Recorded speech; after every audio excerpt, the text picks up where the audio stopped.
Bien. Bueno, arratsaldeon, buenas tardes. Bienvenidos a este evento en el que vamos a aprender muchísimas cosas interesantes sobre Marte, sobre la misión Mars 2020 de la NASA, sobre el rover Perseverance, que ha sido uno de los grandes protagonistas de este inicio de 2021, y desde luego sobre el universo. Al menos esa es la intención de los ponentes que se reúnen hoy aquí. Como es bien sabido, la curiosidad natural del ser humano le ha llevado a explorar continentes, a surcar océanos, y antes incluso de que la Tierra fuera recorrida y mapeada por completo, ya se fijaron nuevos horizontes en el cielo. La gente miraba al cielo y pensaba si esas luces que se veían podían ser mundos que se podían visitar. O incluso la gran pregunta, ¿hay o ha habido vida en otros mundos? Realmente el sueño de la exploración espacial se empezó a fraguar hace ya más de medio siglo y Marte se encontraba ya desde ese momento, desde esos inicios, como destino preferente. Desde luego podemos decir que sentimos fascinación por Marte y esto ha ido aumentando a medida que se ha ido acumulando información sobre su geología, sobre su atmósfera, sobre su clima y a medida que se perfila la imagen de cómo fue en el pasado, como podemos ver en la imagen.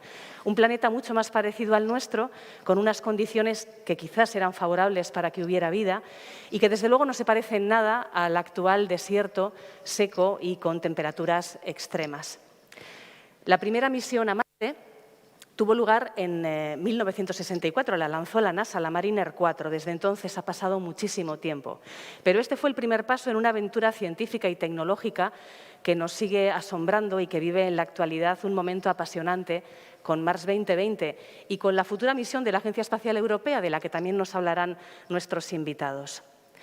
El 18 de febrero, el aterrizaje en el cráter Jezero del vehículo explorador de la NASA Perseverance marcó una nueva era en la investigación de Marte. Este laboratorio móvil con tecnología punta ya está proporcionando una información muy valiosa sobre el entorno en el que se encuentra. Un antiguo lago, seco desde hace muchísimo tiempo, como el resto del planeta, pero que se ha podido comprobar, y además es noticia del día, que fue en su momento un lago que contenía agua. En fin, y esta es una aventura, y esto es muy importante destacarlo, seguro que hablaremos largo y tendido del tema, es una aventura que ya no es patrimonio de un solo país o de una sola agencia espacial. Se trata de un esfuerzo coral que implica a grupos de universidades, de centros de investigación y de empresas de distintos países. Y, de hecho, este es el objeto del evento de hoy. Vamos a conocer, de la mano de sus responsables, cuál es la participación vasca en el rover Perseverance de la misión Mars 2020 de la NASA. Esta foto la he puesto simplemente porque es preciosa, no hace referencia a nada en particular. Bueno, voy a dar la palabra para empezar este evento a Agustín Sánchez Lavega, catedrático de Física Aplicada en la Escuela de Ingeniería de Bilbao de la Universidad del País Vasco. Dirige el Grupo de Ciencias Planetarias que trabaja en el instrumento llamado MEDA, que es una estación meteorológica a bordo de Perseverance. Nos va a hablar Agustín de la atmósfera de Marte y de los instrumentos que lleva a bordo Perseverance para profundizar en su estudio. Muy bien, pues muchas gracias. Voy a ver si puedo poner esto, la presentación. A ver, ahí está. Además es un gran divulgador. Bueno, gracias. Un excelente entrevistador. Gracias. Bueno, pues arratsaldeon. Yo prefiero dar la conferencia, bueno, la charla breve, porque es muy breve, de pie. Y entonces, como ya ha dicho Eva, pues os voy a hablar primero de la atmósfera de Marte para poner el contexto y después voy a comentar un poquitín lo que estamos haciendo en Marte y algún primer resultado que se puede comunicar. Bueno, Marte atrajo desde la antigüedad, como se ha dicho, desde la primera vez que se vio al telescopio, porque es un planeta muy semejante a la Tierra en muchos aspectos, ¿no? Bueno, primero es un planeta terrestre, es un planeta telúrico, es un sitio donde nos podemos posar. No en todos los planetas nos podemos posar. Planetas gigantes son bolas de gas donde no podemos poner una nave y que se mueva por su superficie. Es un planeta, sin embargo, muy pequeño. Tiene un radio de aproximadamente el 53% del radio terrestre, pero da una vuelta alrededor de su eje en 24 horas y media, lo que llamamos el Sol. Nosotros hablamos de Sol como día marciano. Sin embargo, cuando se hicieron los primeros estudios ya detallados de la composición química de la atmósfera, de la capa de gases que rodea la superficie de Marte, pues se encontró que era muy distinto a la Tierra. La Tierra, como sabéis, está compuesta, la atmósfera está compuesta aproximadamente en un 21% de oxígeno, 70% aproximadamente de nitrógeno y otros gases menores. Y sin embargo, en Marte, el 90% aproximadamente es dióxido de carbono, ese gas que tanto nos preocupa por el efecto invernadero. De manera que el oxígeno, que es un producto biológico, es un producto de la actividad biológica en la Tierra, en Marte no existe, lo cual quiere decir ya bastante acerca de si había vida o no, a pesar de que se ha especulado sobre ello durante mucho tiempo. Marte tiene también estaciones como la Tierra. Tiene su verano, tiene su invierno, tiene su primavera, porque el eje de rotación del planeta respecto del plano orbital, no sé si esto se puede apuntar aquí algo, no, esto no, porque es una pantalla, es de unos 24 grados y medio, parecido al caso terrestre, y por lo tanto, pues, unido esto a la elipticidad de la órbita, pues hace que tenga ciclos, estaciones, como en la Tierra. Y luego hay tres componentes que también actúan de una manera cíclica y que no se dan que esa ciclicidad no existe en la Tierra, que es el ciclo del polvo, el ciclo del dióxido de carbono y el ciclo del agua. Es decir, que las cantidades que tenemos en la atmósfera de polvo, en Marte hay mucho polvo, como vamos a ver, de dióxido de carbono y de agua, varía cíclicamente durante el año marciano. Bueno, estas gráficas muestran un poco lo que pasa en Marte debido a lo tenue y delgada que es su atmósfera. La presión que ejerce en la superficie es apenas 7 milibares, o sea, 7 milésimas de la presión que ejerce nuestra atmósfera en la superficie terrestre. Esto quiere decir, primero, que responde muy rápidamente al calentamiento solar, y entonces aquí podemos ver, por ejemplo, cómo la temperatura a lo largo de un año en Marte varía fuertemente. Y después abajo podemos ver las variaciones de temperatura sol a sol, es decir, día a día, y podemos ver que la temperatura entre la noche y el día cambia en 60 grados típicamente, en unos 60 grados centígrados. Pero además, como la atmósfera es muy tenue, pues la radiación ultravioleta que llega del Sol y las partículas que llegan del Sol achicharran la superficie, lo cual pues, es un impedimento importante de cara a la vida. Pero no solamente eso, sino que otras partículas que llegan del ambiente, del entorno galáctico, los rayos cósmicos, y los protones que llegan a alta velocidad del Sol en el llamado viento solar, también golpean la superficie, y es más, penetran más que la radiación ultravioleta. De manera que la superficie de Marte está, podríamos decir, perfectamente esterilizada. Bueno, una cosa curiosa es que también la presión varía fuertemente en Marte. Esto que he dicho de los 7 milibares, o sea, 7 milésimas la presión en la superficie terrestre, varía fuertemente porque en Marte, a diferencia de lo que pasa de lo que no pasa en ningún planeta, el CO2 de su atmósfera puede llegar a condensar y convertirse en nieve carbónica, algo parecido a lo que tenemos en estos extintores que están aquí. Es decir, el gas que está en la atmósfera se condensa y se vuelca sobre los polos en invierno, como podemos ver en esta imagen en la cual estamos viendo a Marte desde el polo y podemos ver cómo la cantidad de nieve carbónica depositada en el polo va cambiando. Eso hace que se inyecte y se extraiga dióxido de carbono de la atmósfera y de ahí que tengamos esas variaciones. Bueno, en Marte tenemos nubes. Fundamentalmente las nubes son de agua, son cristalitos de hielo, algo parecido a lo que serían nuestros cirros. Ahí tenéis, por ejemplo, un enorme ciclón doble, una borrasca como las terrestres, una nube que se forma sobre uno de los volcanes hoy en día extintos en Marte y que veis que es muy alargada, todavía no tenemos una explicación clara de eso, y luego nubes pasando, capturadas en el cielo, capturadas por diferentes visiones espaciales. A veces pasan cosas raras en Marte. Por ejemplo, este es un descubrimiento que hicimos hace unos años de un enorme festón o pluma, vamos a decir, que se vio sobre el limbo de Marte. En el limbo de Marte, es decir, en el borde del planeta, con los telescopios y con las naves espaciales, podemos ver las capas de polvo que se levantan sobre la superficie y también las nubes. Bueno, pues en aquella ocasión pudimos ver un enorme festón, es eso que veis ahí, bueno, como dicen los americanos, una plume. No sabemos todavía muy bien lo que es, pero que inyectó gran cantidad de materia hasta alturas del orden de los 200 kilómetros, algo totalmente nuevo. Pero en Marte, sobre todo, lo que es mucho polvo. El polvo se mueve muy fácilmente. Y sobre todo hay una época del año, digamos la mitad del año marciano, en donde el polvo está moviéndose y formando tormentas en forma de espiral, como podemos ver aquí, o bien de forma irregular, o bien incluso a veces cubrir completamente la faz del planeta. Y entonces aquí podemos ver a Marte con sus volcanes, su casquete polar, sus nubes, y aquí prácticamente ha desaparecido todo. Podemos adivinar este volcán, Monte Olimpo, ahí lo podemos ver emergiendo, porque tiene una altura considerable de casi 25 kilómetros, emergiendo sobre el polvo.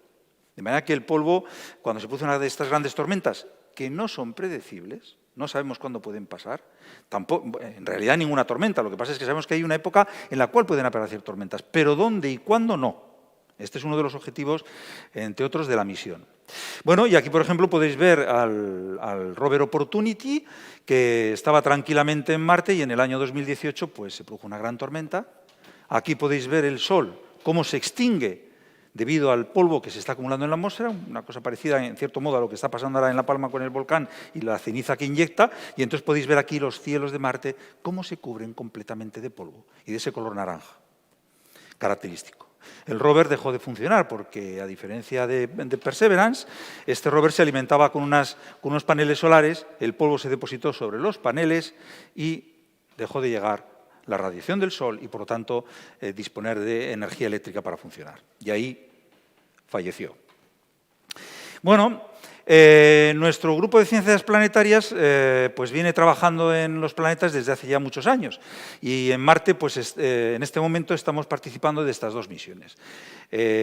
Bueno, hemos participado en Curiosity, en Mars Express, que todavía está activa, y estamos ahora pues en Perseverance, en la misión Marte 2020.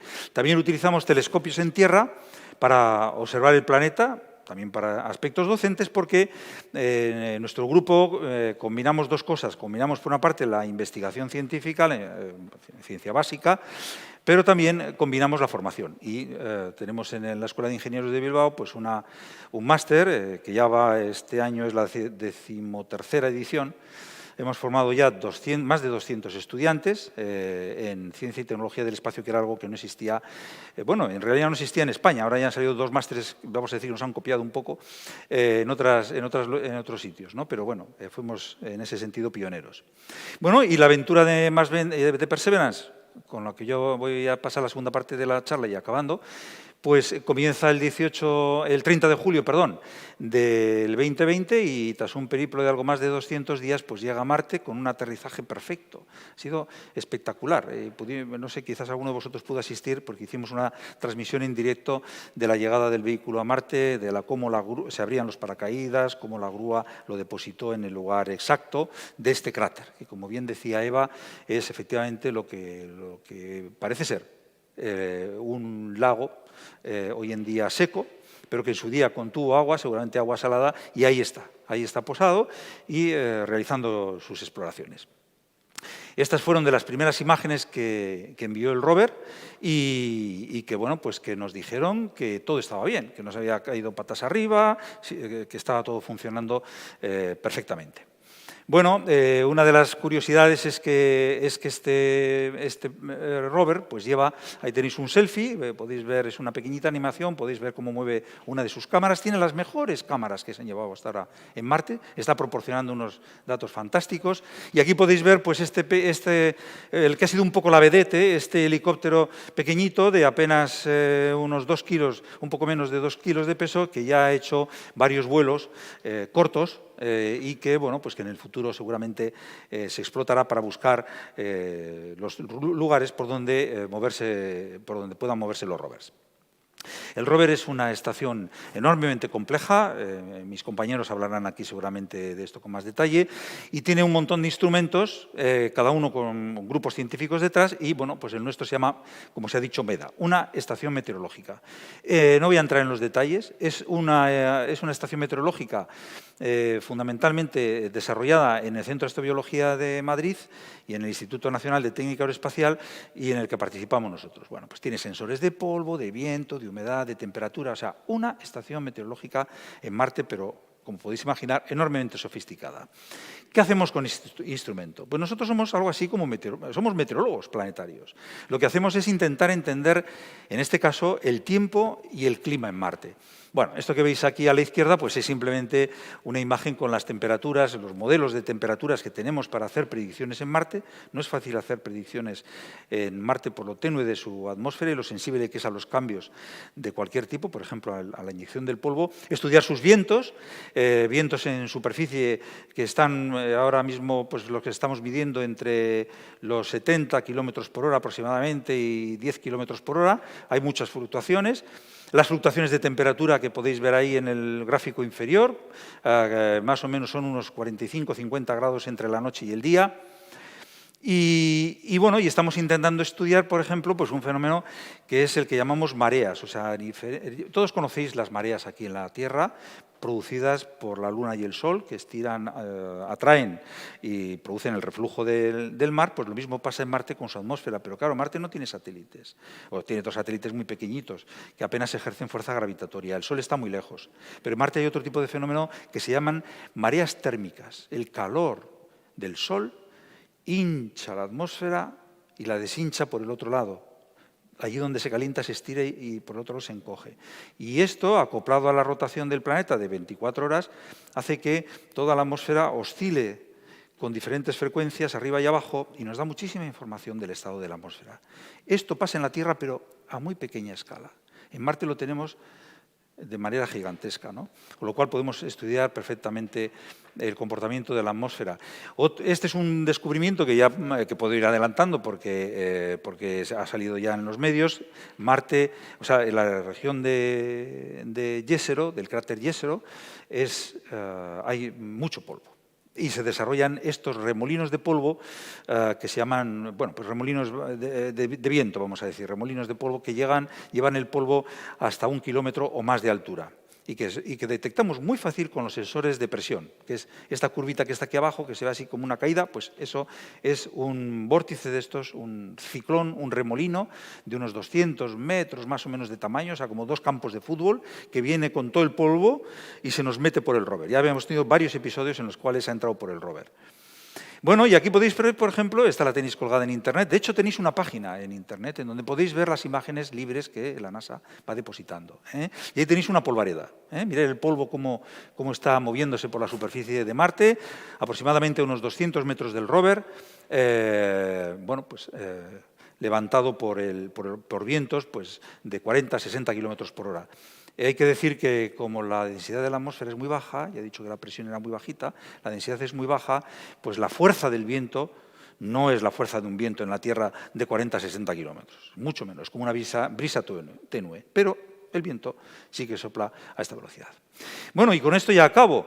Estamos en lo que llamamos el Sol 216, han pasado, bueno, ahora son más, pero ahora justamente Marte está por detrás del Sol, o sea que el Sol está interpuesto entre Marte y la Tierra y entonces no tenemos comunicaciones. Afortunadamente hemos cogido un momento de vacaciones porque ha sido intensísimo el trabajo que hemos tenido en los últimos meses.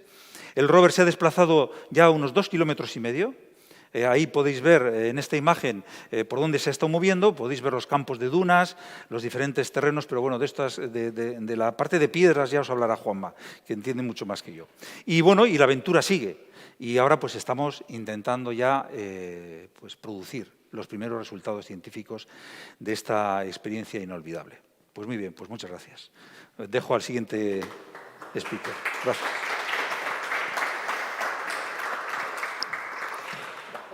Sí, gracias, Agustín. Vamos a dar paso a continuación a Juan Manuel Madariaga, catedrático de Química Analítica de la Facultad de Ciencia y Tecnología de la Universidad del País Vasco. Dirige el equipo de investigación IBEA, que participa en el instrumento SuperCam. Nos va a explicar cómo funciona esta supercámara química de Perseverance. Es otro gran divulgador y perfecto entrevistado.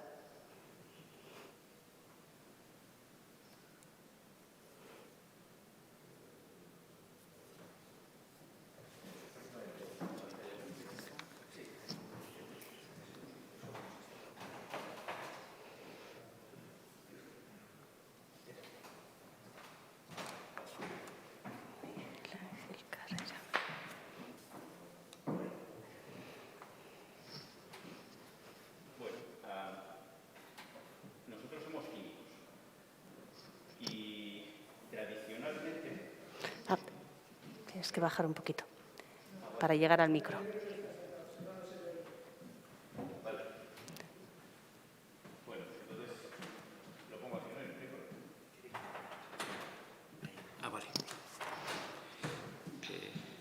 Bueno, empiezo diciendo que nosotros somos químicos y somos la especie rara en la exploración de Marte porque hasta ahora no ha sido nada habitual que se hayan utilizado en las misiones,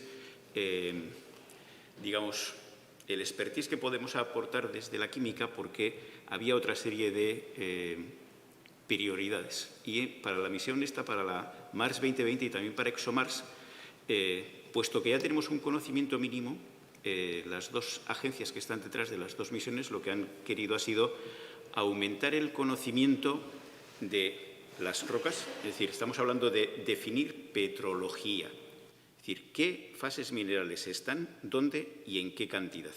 Y para eso hace falta incorporar una serie de instrumentos que hasta las misiones estas no han llevado a las anteriores y otros equipos humanos. Y hemos tenido la suerte de que nos hemos podido enganchar porque, bueno, se dieron una serie de coyunturas. Nosotros empezamos a trabajar en el mundo de los meteoritos hace un poco más de una década y incorporamos una serie de instrumentos que nos permiten sacar esas imágenes que tenéis aquí. Aquí tenéis a la izquierda lo que es el meteorito, a la derecha. Eso es una imagen química. Es una imagen que me dice, según esos colores que están, cuáles son los distintos elementos. Tenéis ahí la lista de todos ellos y cómo se distribuyen en esa superficie. A los grupos que están detrás de alguno de estos instrumentos de las misiones les interesó este trabajo porque además, para cuando tomaron la decisión de si sí o si no nos incorporaban, nosotros ya habíamos firmado un acuerdo con el Johnson Space Center. Cuando digo nosotros es el grupo nuestro, pero realmente quien firma el acuerdo es la universidad. Con el Johnson Space Center de la NASA, que es el responsable de la colección de meteoritos que tiene la NASA. La NASA todos los años organiza 2 expediciones a la Antártida, que es un sitio genial para coger meteoritos, porque como tenemos toda la superficie blanca, porque tenemos hielo, se ve dónde están las piedras negras esas, que son los meteoritos. Y la gente no se lo cree, pero la masa total que nos cae de meteoritos todos los años a la Tierra ronda los 9.000 kilos, una cosa así. Y es muy fácil ir en una expedición, ir al de 6 meses a otro sitio y vuelves a encontrar todo lo que no has encontrado antes. Entonces, tienen todo un programa. Bueno, nosotros hemos tenido acceso, en total, desde que se firmó ese acuerdo, a 18 de esos meteoritos.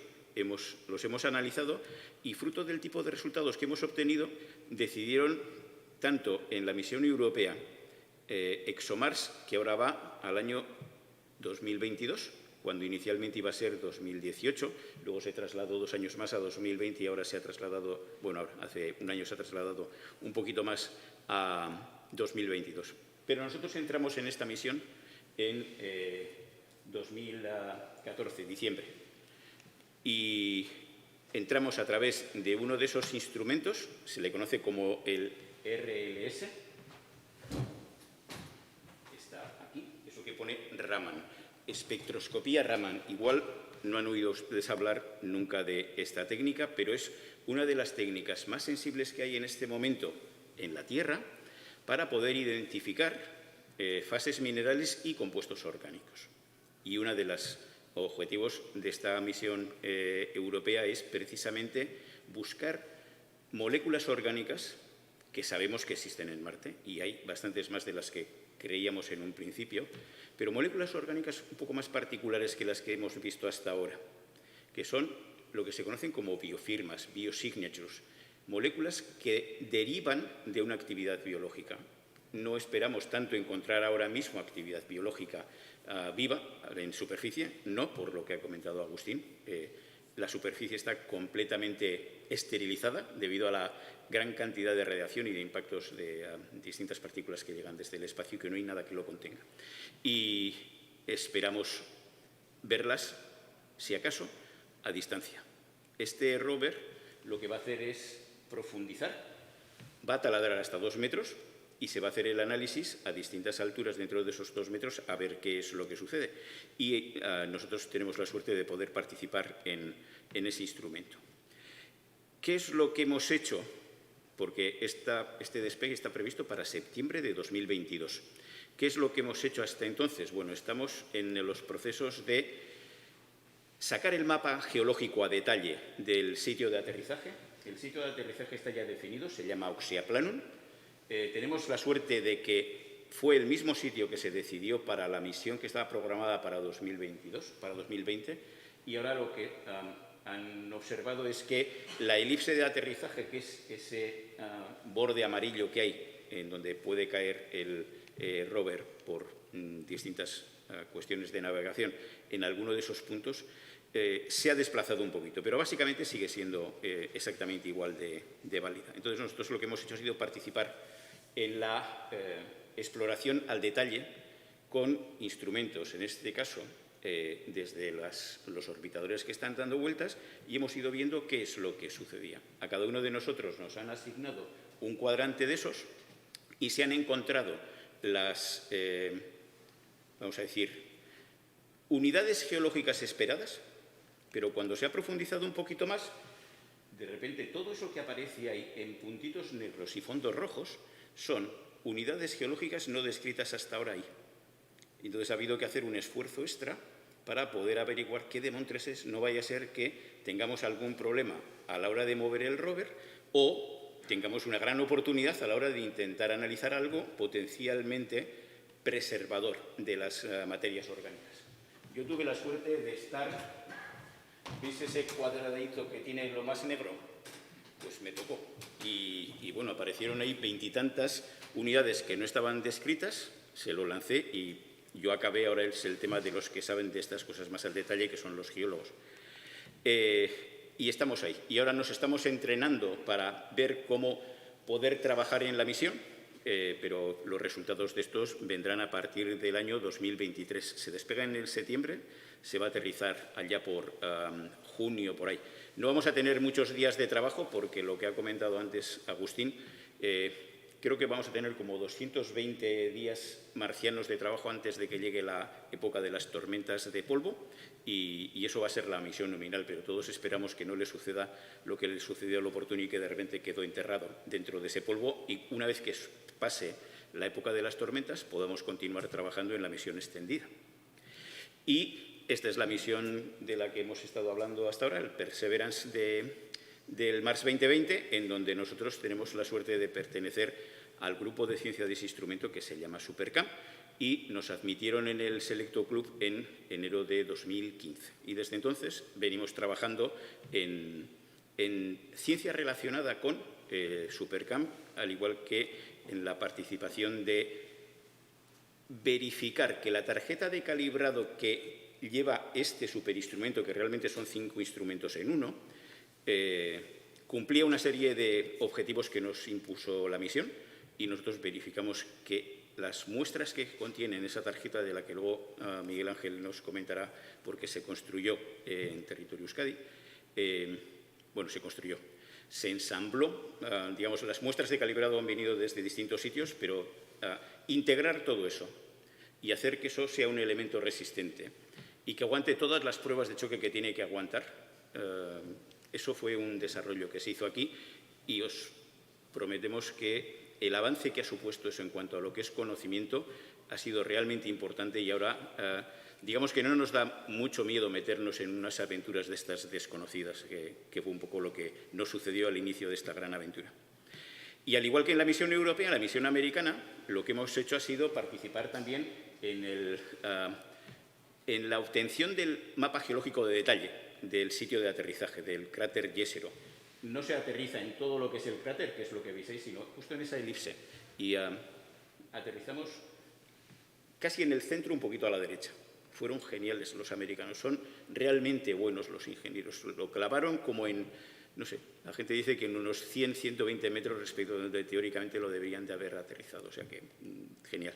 Bueno, tuvimos la suerte de poder participar ahí y eso ha tenido como consecuencia que 2 de la casa estemos en la primera publicación que salió de la misión esta dentro de un número especial de una revista de mucho prestigio que se llama Space Science Reviews, en donde se han publicado todo el conjunto de actividades y características de los instrumentos que van en este rover.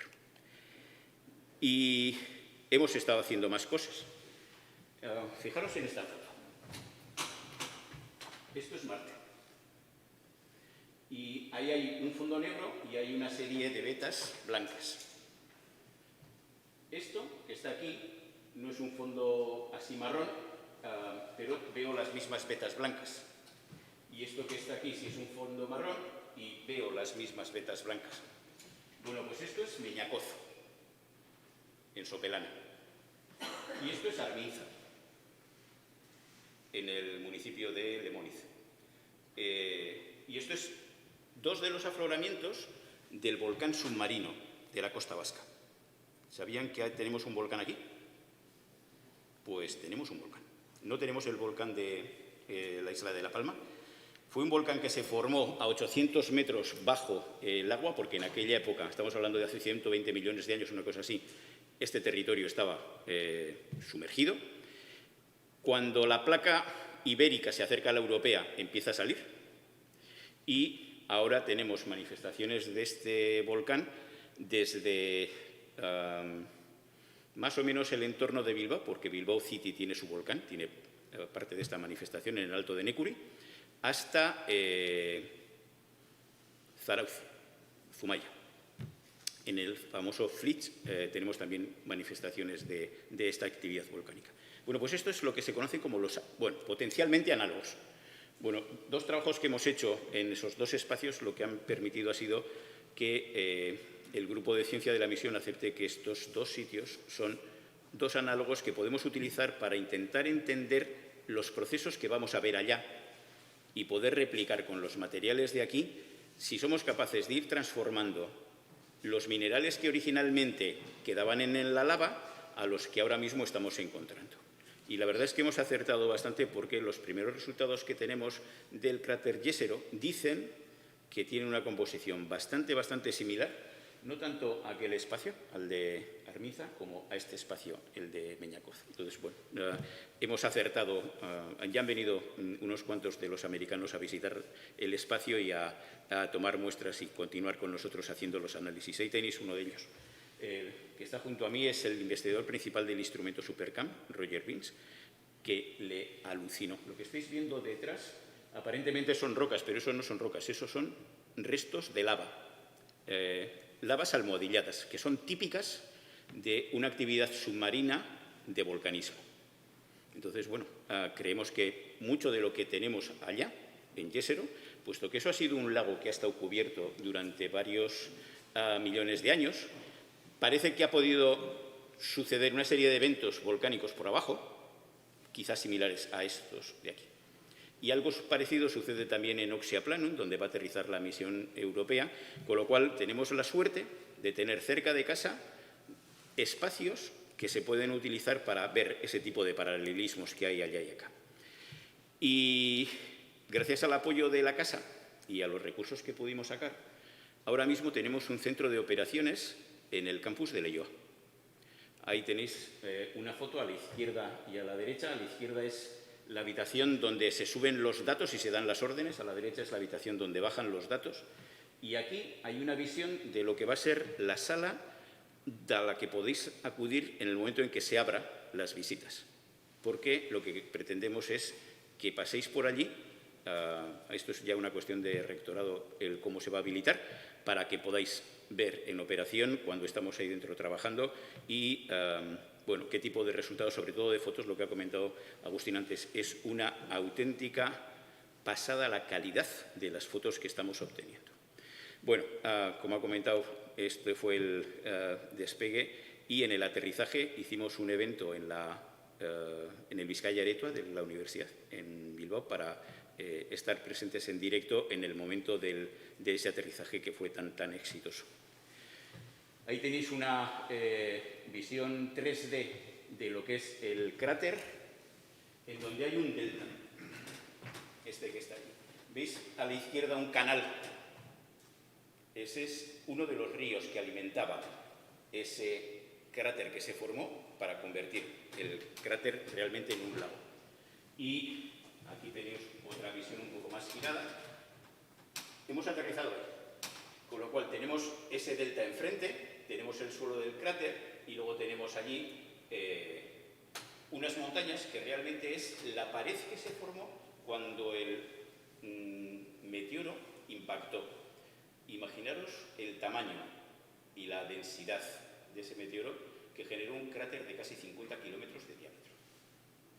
50 kilómetros de diámetro, de aquí al final de Guipúzcoa, en frontera con Vizcaya. Hemos aterrizado aquí. Aquí estamos viendo las paredes del delta, al fondo las paredes del cráter. Ahí tenemos el agujerito del canal de entrada, ese canal que se ve ahí. Y luego todo lo que está abajo es arena con polvo y una serie de piedras, vamos a decir, rocas, para ser más formales, que para nuestra sorpresa, y sobre todo la sorpresa de los geólogos, son muy diversas. La diversidad geológica de los componentes que hay ahí es tan alta que en este momento hay un gran debate dentro del grupo de ciencia de la misión sobre cómo han llegado esas rocas ahí y qué procesos han sucedido para que lo que en su momento llegó se haya ido transformando a las rocas alteradas que ahora estamos observando. Otro detallito más de aquellos dos circulitos, tenéis a la izquierda el detalle de aquello se llama Cognac, por el bautismo que le han dado. La verdad es que es de agradecer. No sé si esto ha trascendido a los medios, pero siempre hay que nombrar los espacios y en los primeros soles se decidió utilizar la lengua de los navajos. Entonces hay un montón de esos espacios bautizados con palabras que para nosotros son realmente difíciles de pronunciar porque es una lengua muy difícil en cuanto a la fonética respecto de lo que se escribe. Pero bueno, es todo un detalle que hayan utilizado por decisión política una lengua original de los primigenios antes de que llegasen los europeos para bautizar los espacios y las rocas de su alrededor. Y ahí tenéis un detalle del frente. Entonces, esto, ¿conocéis Bardenas? Bardenas. ¿Qué diferencia hay? Entonces, es la típica formación geológica sedimentaria en donde, para que haya sedimentos, he necesitado agua. Entonces, ya no hay ninguna duda de que el espacio en el que estamos es un espacio que ha sido un lago que ha sido alimentado por ríos y luego tenía su canal de desagüe como en otros sitios. Los primeros resultados los publicamos en marzo, a mediados de marzo de este año. Fueron resultados así como muy preliminares, pero aquí hay un detalle de la placa de calibrado del instrumento que se fabricó aquí, en donde ya se ve cómo alrededor de muchos de ellos está cubierto de partículas de polvo. Esto está tomado en el Sol 3. En el tercer día después de haber aterrizado, se toma esa foto. Y ya están las placas rodeadas de partículas. De hecho, algunas de esas muestras tienen unos anillos de hierro para atraer magnéticamente, porque sabemos que mucho de ese polvo es de contenido férrico, para atraer magnéticamente el polvo, llevarlo a los extremos y que nos quede la zona central de las muestras para poder usarlas limpias en el proceso de calibrado de los instrumentos. Esta es la placa en su conjunto, pero fotografiada ya, no la que se fotografió aquí. Ha resistido perfectamente todo el viaje y todos los impactos y choques térmicos que ha producido. Y aquí tenéis uno de los... bueno, este es el primer espectro LIBS. LIBS es una técnica espectroscópica que me dice qué elementos están presentes. Bueno, podemos ver que el instrumento funcionaba de cine para esta técnica. Esta es otra de las técnicas, esto es espectroscopía Raman. Llevamos como elemento de calibrado un diamante y obtuvimos un espectro perfecto de esa muestra de calibrado. Y estos ya son detallitos de algunos de los análisis que estamos teniendo. Entonces, para no complicar demasiado, hay una serie de cruces. Entonces, en una línea tenemos 10 cruces, en otra línea tenemos 5 cruces. Esos son los puntos en donde se hace el análisis. Y la escala, este trocito de aquí, esto es 1 centímetro. Es decir, que el nivel de precisión a la hora de enfocar y de hacer el análisis que tiene este instrumento es realmente alto. Y para nuestra sorpresa, en la figura aquella están superpuestos los distintos espectros que se obtienen desde un sitio hasta el otro sitio, y lo que se ve es que el espectro cambia, lo cual quiere decir que la composición de los minerales que está analizando cambia. Entonces podemos pensar, no, una roca es homogénea, estas no.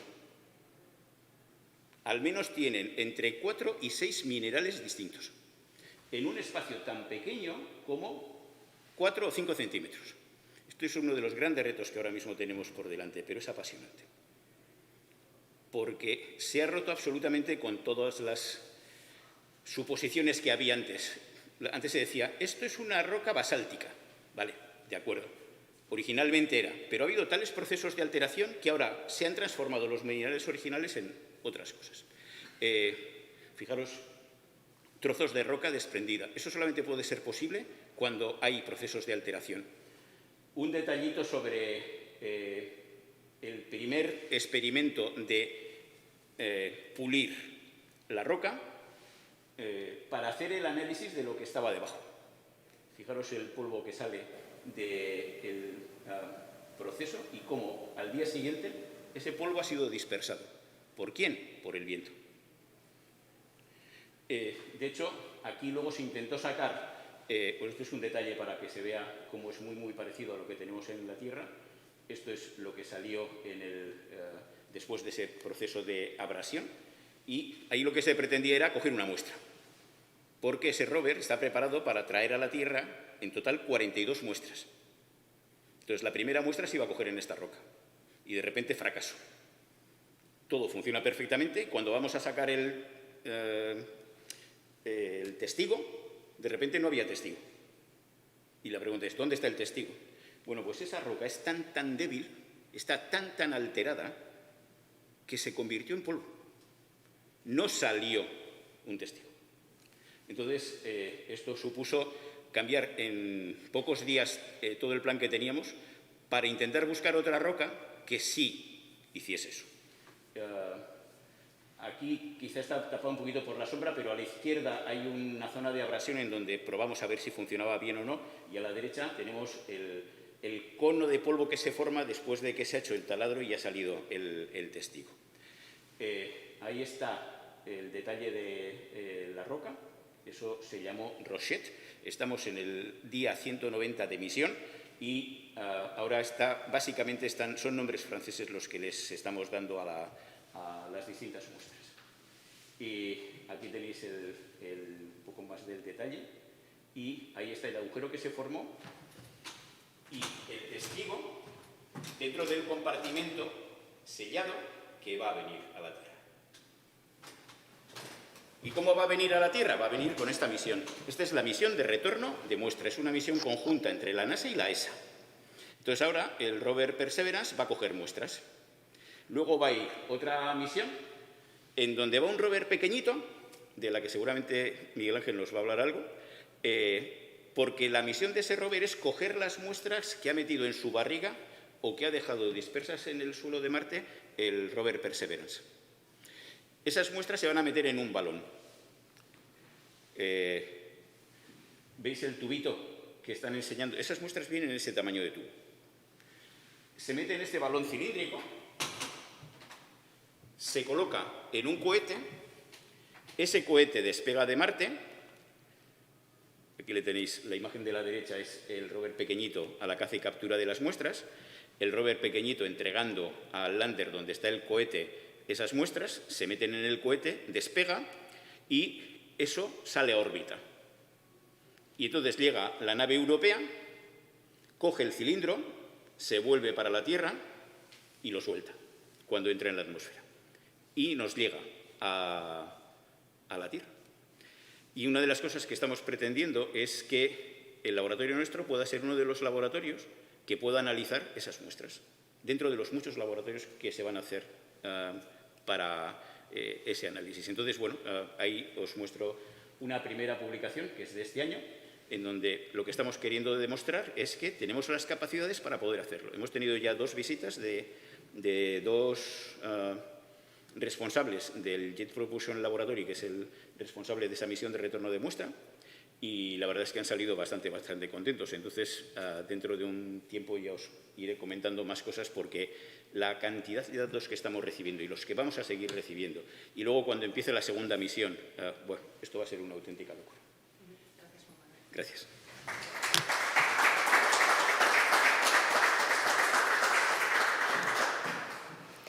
Vamos a recibir ahora a Miguel Ángel Carrera, director y cofundador de la empresa de Elgoibar AVS, que ha diseñado y fabricado sistemas de Perseverance y que además nos va a dar una perspectiva seguramente desde el ámbito de la empresa tecnológica, porque la exploración espacial, desde luego, no sería posible solo con el ámbito científico, sino que precisa del concurso y de la colaboración del sector tecnológico. Vale. Ya me voy a liar bastante con todo. Bueno, buenas tardes y gracias por la invitación. La idea es daros un poco la otra parte de la ecuación. Estos señores identifican los problemas, identifican soluciones o posibles soluciones, y a partir de ahí esas soluciones hay que llevarlas a cabo desde el punto de vista de ingenieril, ¿vale? Somos una empresa que está en Elgoibar, ahora ya estamos en más sitios, y nos hemos dedicado, o hemos tratado de dedicar todo lo que es nuestra empresa a acelerar el desarrollo científico desde el punto de vista de la ingeniería, modestamente tratando de dar un poquito de poner el turbo a la ciencia. Entonces, bueno, esta es un poco la localización. Nos fundamos en 2006, o sea, acabamos de hacer 15 años. Y estamos, pues, en España estamos en varios sitios, pero en Elgoibar es donde está la sede central. Pero estamos en Oxford, estamos en Nueva York y también en Francia, ¿vale? Entonces, es una empresa tecnológica que lo que hacemos es recibimos las especificaciones funcionales de las cosas que tenemos que hacer, y a partir de ahí desarrollamos el concepto, la ingeniería, detalle, fabricamos, testamos y entregamos en casa del cliente. Esto lo hacemos en varios ámbitos de la ciencia.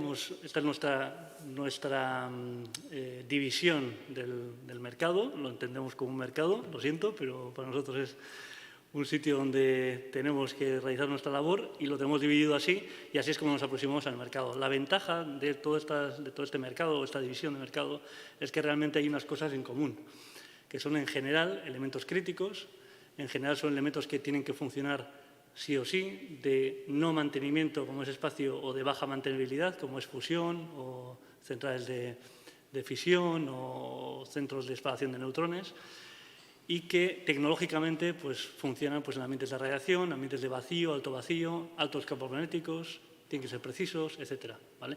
Y ese es un poco el nicho al que nos dirigimos. Bueno, hemos conseguido estar presentes en los grandes retos del ámbito científico. Estamos haciendo grandes instrumentos para astronomía, para aceleradores, trabajamos de manera continuada con el CERN, temas de fusión, aceleradores, etcétera, etcétera, ¿vale?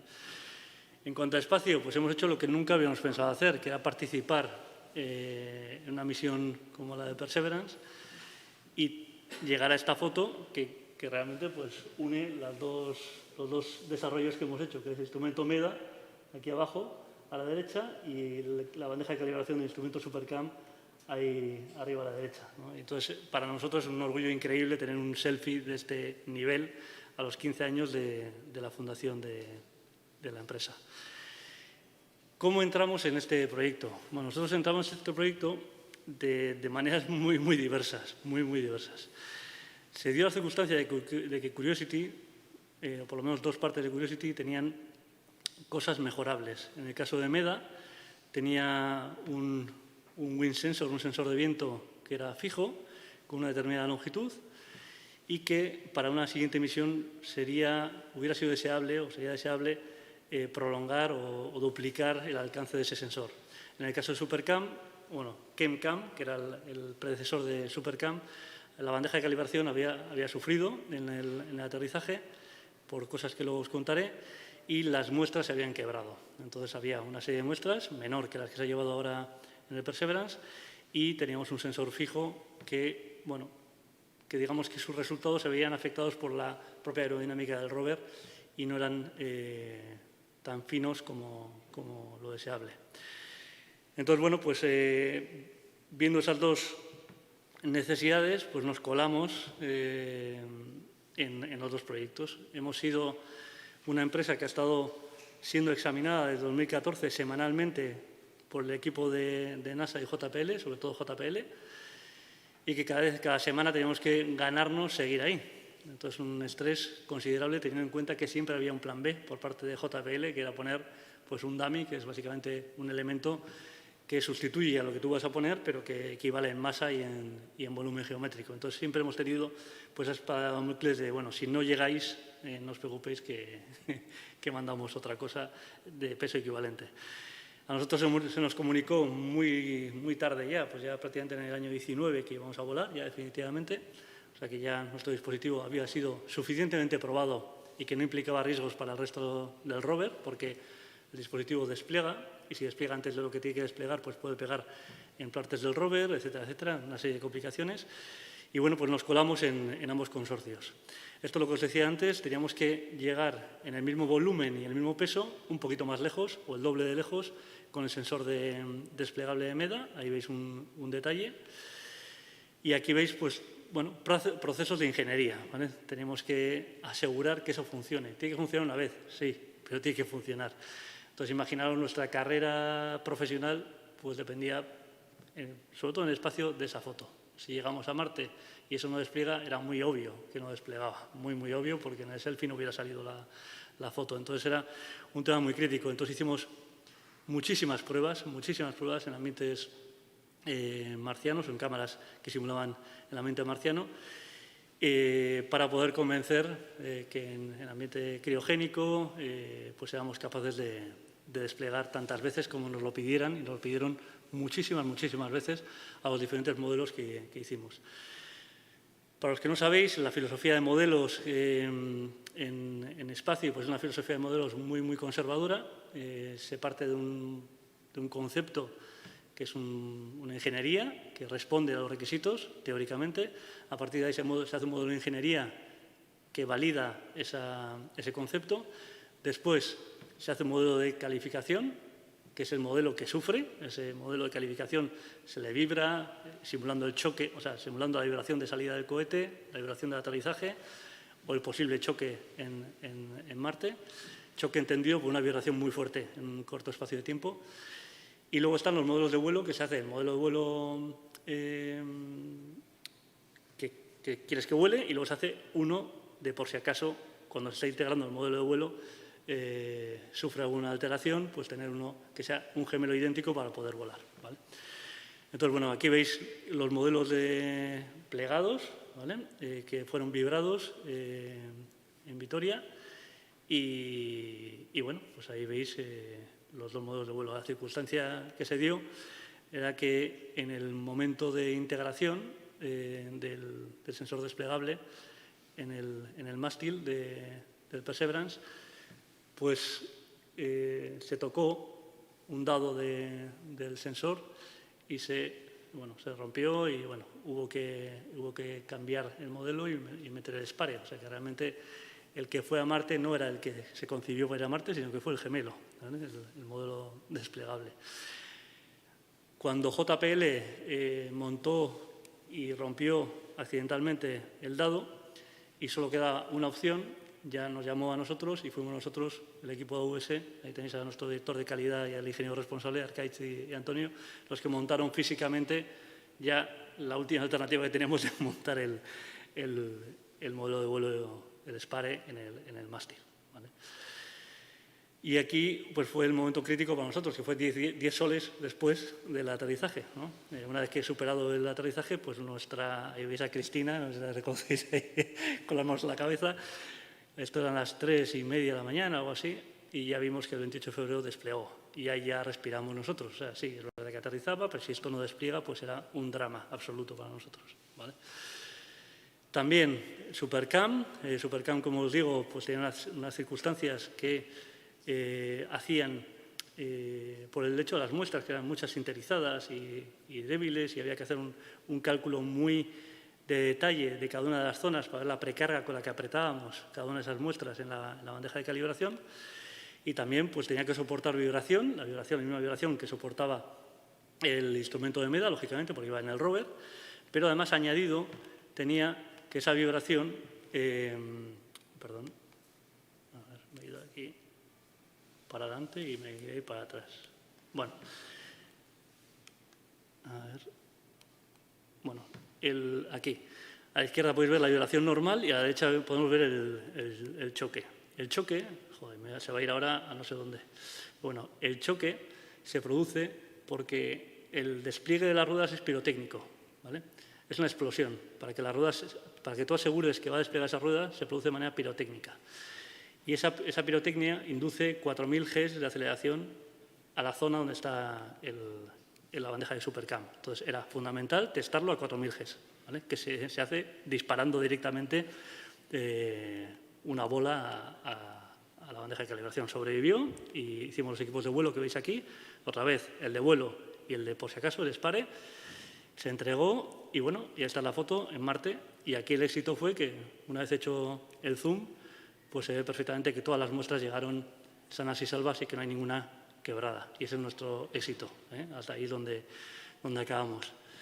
Esta es la foto que os decía, orgullosísimos de llegar a este nivel. Y ahora se dio la circunstancia que nosotros ya el año 18 empezábamos a vislumbrar la posibilidad de entrar en la siguiente misión, que es la de Mars Upper Return, que ha comentado Juanma, con diferentes cosas, ¿no? Entonces empezamos a posicionarnos nosotros haciendo nuestro I+D para tratar de generar la confianza suficiente en el cliente para poder llegar a ofertar. Bueno, está claro que ya ofertamos en el 20, pero una vez que esto en el 21 desplegó, pues ya se confirmaron, pues se confirmó, no sé qué está pasando aquí, pues bueno, se confirmó nuestra participación en el Mars Upper Return. Mars Upper Return, que es básicamente lo que ha dicho Juanma, se van a hacer una serie de muestras, se van a dejar una serie de tubos por Marte, que ya habéis visto, y luego un rover pequeño a recogerlos. Entonces, este rover se compone de todo lo que veis ahí y somos responsables de la mano, ya tenemos contrato firmado para hacer la mano que recoge esas muestras, que podéis ver el salto tan grande que damos como empresa de hacer un despliegue y ya una bandeja de calibración y que lleguen de manera satisfactoria a Marte y hagan su función, a tener que actuar pues entre 40, si somos exitosos, o 100 veces en Marte con la superficie marciana con una mano de manera tan remota, ¿vale? No solo hemos ganado esa mano, también hemos ganado la mano que coge las muestras del rover y las transfiere a la nave, ¿vale? Entonces, eso significa que el rover, que es el Sample Fetch Rover, que es el rover pequeñito, es responsabilidad de la ESA, el lander es responsabilidad de la NASA. Entonces tenemos que trabajar con el gripper o con la mano que coge las muestras con la ESA y con el gripper que coge las muestras del rover y los lleva a la nave con la NASA. Entonces, estamos en un tinglao considerable. Además, somos responsables también de los shutters de las cámaras que lleva el rover. Por lo tanto, en esta siguiente misión pues tenemos un lío considerable que ahora el grupo marciano, que era una cosa que no esperábamos tener jamás, pero tenemos un grupo de gente que lleva ya desde 2014 y ya de entrada va a estar hasta el 2026, 27 trabajando en Marte, pues es una realidad y en ello estamos. Bueno, lo que ha comentado Juanma, y bueno, aquí veis el primer prototipo que realizamos de la garra, que es capaz de coger el tubo en 2 posiciones y luego para poder integrarlo en el cassette que vendrá con las muestras a la Tierra, ¿vale? Esa foto de la izquierda es una especie de Mars Yard pequeñito que nos hemos hecho para ir probando cómo va funcionando esto, porque si aquello que iba a desplegar una vez nos hicieron hacer casi 100 despliegues, ¿no? Esto que tiene que funcionar 100 veces en Marte, no sé cuántas veces nos lo van a hacer probar, en condiciones de criogenia, vibración, etc. Entonces va a ser desde luego un reto para nosotros. Y, a ver, un segundo, que está tardando en responder, no sé por qué. Ahí. Y bueno, y eso es todo, ¿vale? O sea que muchas gracias. Gracias.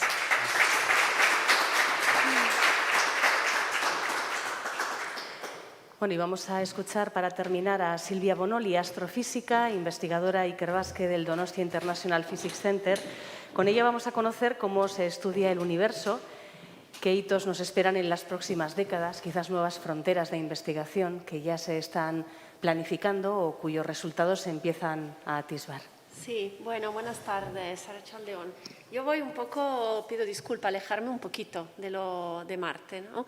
He pensado, siguiendo un poco el tema de hoy, de lo que es un poco ese paralelo entre la exploración del cielo y la exploración que ha sido de nuestro planeta, un poco hablar, ir un poquito más allá de lo que son las fronteras de nuestro universo, lo que nos queda por conocer ahí en el espacio exterior, también acercando un poco lo que es mi investigación.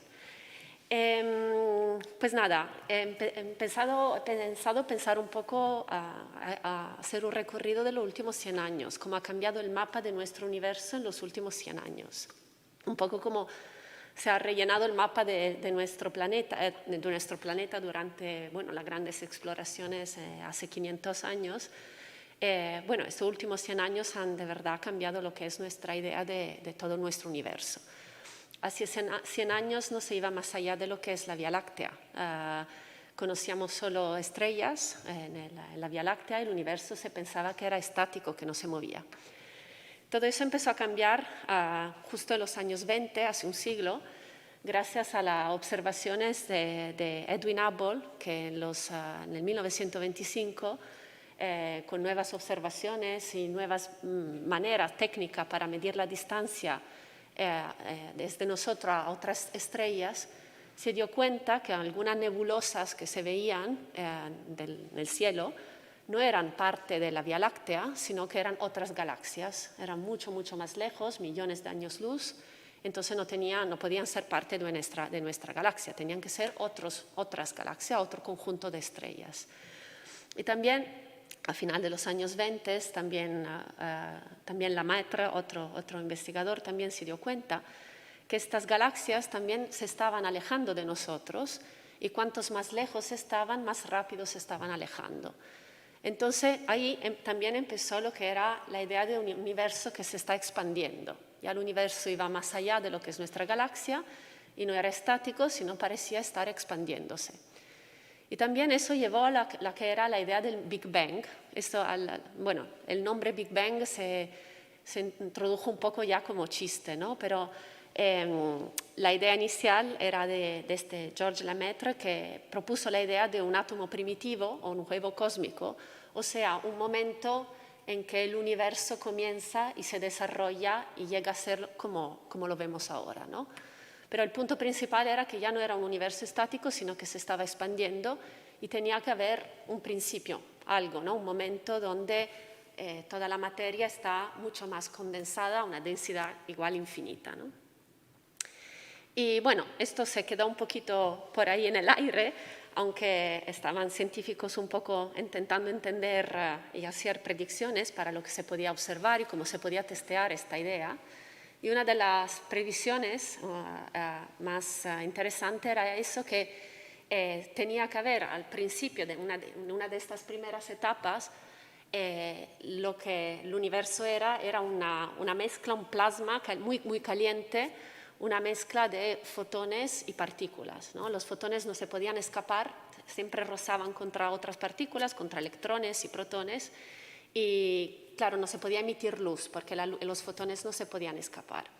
Hasta que, enfriándose, podía llegar el momento que sí los fotones se podían escapar de lo que eran los átomos, ¿no? Y efectivamente esto se observó en los años 60 gracias a instrumentos para astronomía radio, con ondas radio. Se observó que eso que ahora llamamos radiación cósmica de fondo de microondas, que metían en microondas, eso sí que se observó, ¿no? Y esa fue como la confirmación quizá más directa que el Big Bang, tal como se había postulado, ha sido realidad, era así la teoría, ¿no?, de la formación de nuestro universo. Y también toda la idea eso, entonces, sí, de cómo el universo ha nacido y cómo se está evolucionando, ha empezado a cambiar, ¿no? En esos años también se introdujo otro concepto, el concepto de la materia oscura, algo otra vez completamente nuevo. Hasta entonces, bueno, todo lo que era la materia se pensaba que era lo que se podía ver, ¿no? En los años 30 ya hubo algunas ideas, eso fue Fritz Zwicky, un astrónomo que observando cúmulos de galaxias vio que se movían las galaxias dentro de estos cúmulos mucho más rápidamente de lo que él tenía calculado basándose en la masa que él había calculado de la masa que se podía ver.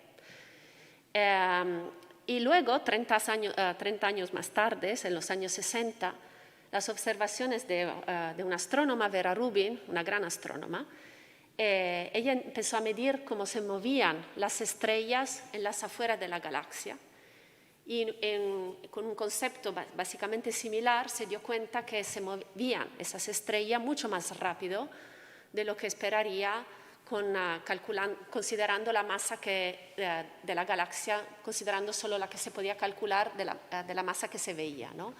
Básicamente tenía que haber mucha más materia de la que se veía para poder explicar estos movimientos. Entonces, nada, como había algún tipo de materia que no se podía ver y no se sabía qué era, no se sabe todavía qué es, se llamó eso materia oscura. Y eso también es otra componente completamente nueva de nuestro universo que tiene, bueno, este conocimiento tiene pocas décadas. En los años 90, algo más aún, otro equipo de científicos observando supernovas, las explosiones de estrellas que se pueden observar hasta muy lejos, se dieron cuenta que esta supernova, pudieron medir su distancia, se dieron cuenta que era más lejos de lo que uno esperaba. O sea que el espacio entre nosotros y esta supernova era más grande de lo que se esperaba si el universo está expandiendo a velocidad constante. Entonces, para poder explicar digamos, que el espacio se está haciendo más y más grande entre nosotros y esta supernova, solo se puede explicar si el universo no solo se está expandiendo, sino se está expandiendo ahora mismo de forma acelerada. La velocidad está aumentando de expansión. ¿Y qué es lo que genera esta expansión? Bueno, otra vez no sabemos exactamente qué es y le damos este nombre que llamamos energía oscura. Todo lo que no conocemos le damos un nombre así, ¿no? Es un agujero negro, una materia oscura, una energía oscura, algo que de verdad no sabemos cuál es su naturaleza. Y bueno, para también llegar a todos estos conocimientos ha sido fundamental también lo que es poder observar el cielo no solo a través de los telescopios más clásicos, ¿no?, sino también observar el cielo en diferentes longitudes de onda, ¿no?, desde los rayos gamma, rayos X hasta la onda radio, ¿no? Eso es lo que nos ha podido abrir muchas ventanas hacia el universo. Igual haciendo esta comparación con los exploradores de hace 500 años, igual estas podrían ser las nuevas carabelas o las naos, porque bueno, sin estos no se puede llegar a ningún lado, sin estos instrumentos. Y gracias a esto, por ejemplo, gracias a observar en rayos X, nos hemos dado cuenta que los agujeros negros, algo que parecía tan abstracto, existen de verdad y que el universo es muy diferente dependiendo de cómo lo miramos.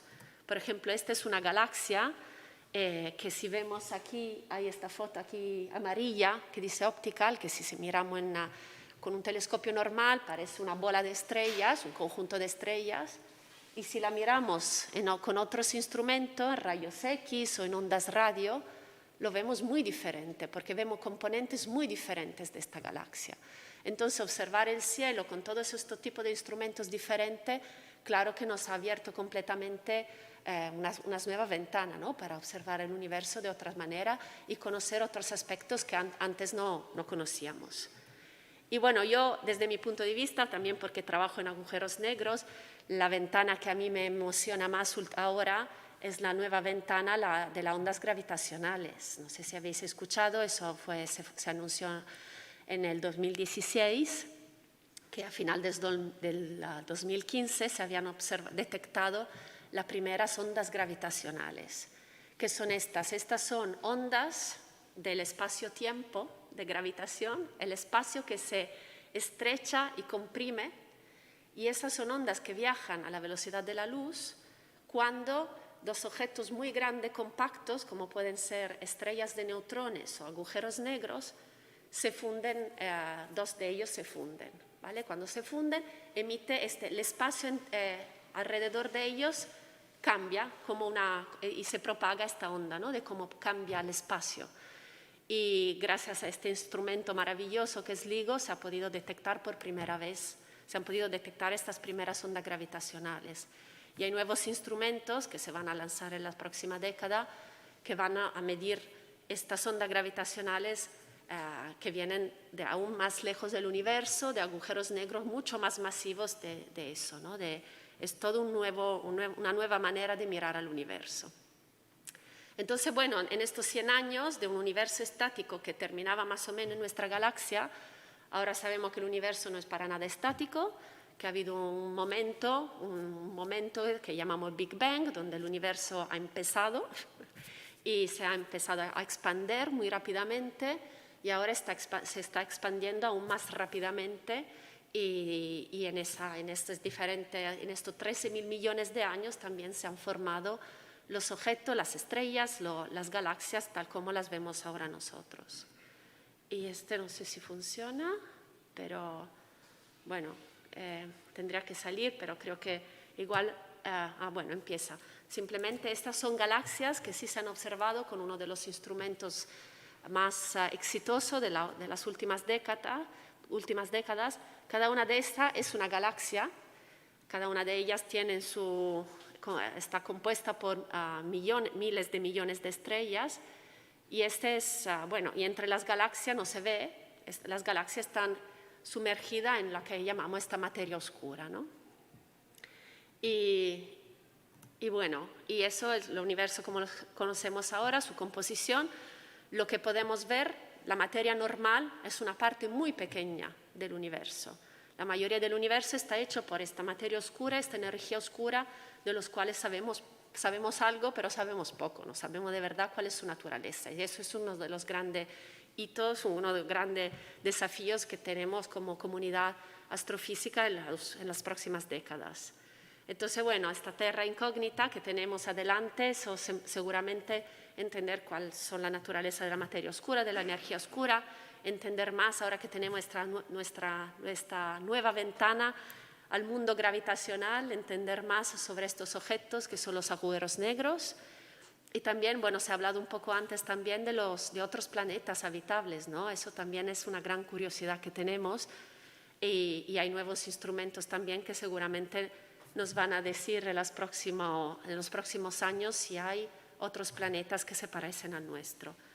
Y quería terminar mi pequeña intervención con unas palabras de Vera Rubin, nuestra astrónoma, que dijo algo que es bastante relevante, un poco esta comparación que estamos haciendo hoy.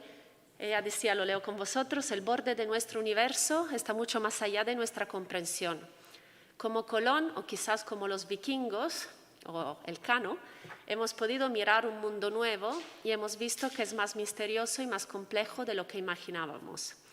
Todavía hay secretos ocultos esperando ser descubiertos en un futuro por científicos aventureros. Y con esto termino. Gracias.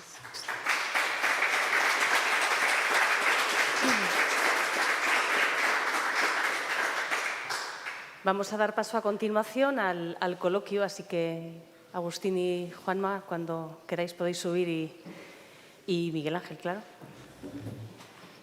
Dejaremos también unos minutos para preguntas que se puedan hacer desde el público cuando hayamos comentado un par de temas.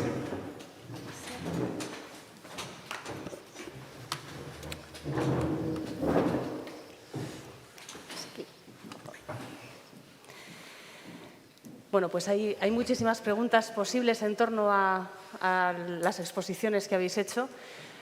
La más evidente, de lo que se pregunta todo el mundo, es si estas misiones, tanto la misión Mars 2020 con Perseverance, que ahora mismo está ya en la superficie marciana, como Rosalind Franklin, que es el vehículo que mandará la Agencia Espacial Europea, pues iban a encontrar esas biofirmas de las que hablabais. Sería uno de los grandes descubrimientos de la humanidad y todo el mundo se pregunta si eso realmente es posible. Hay muchas cuestiones sobre este tema, ¿no? Por ejemplo, si la superficie de Marte es estéril, ¿habría en todo caso en alguna roca fundamentalmente algún tipo de huella de actividad biológica pasada, incluso muy pasada, como hoy encontramos pues fósiles incluso en el pavimento a veces de las ciudades? ¿Sería posible o realmente para encontrar cualquier huella de vida pasada hay que penetrar en la superficie?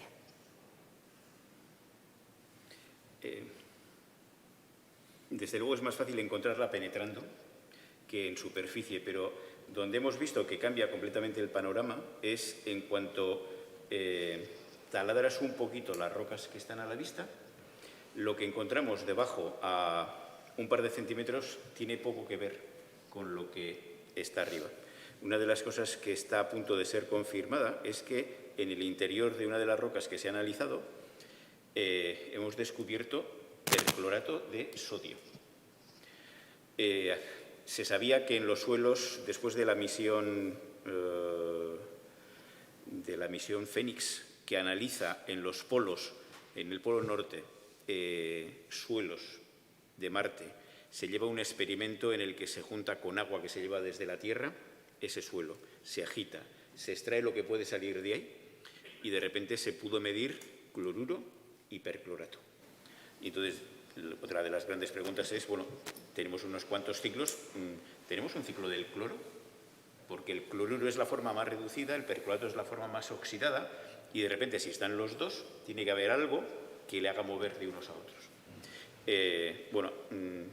Hasta ahora no se había podido ver con una evidencia de una medida experimental que teníamos en las fases sólidas ese perclorato.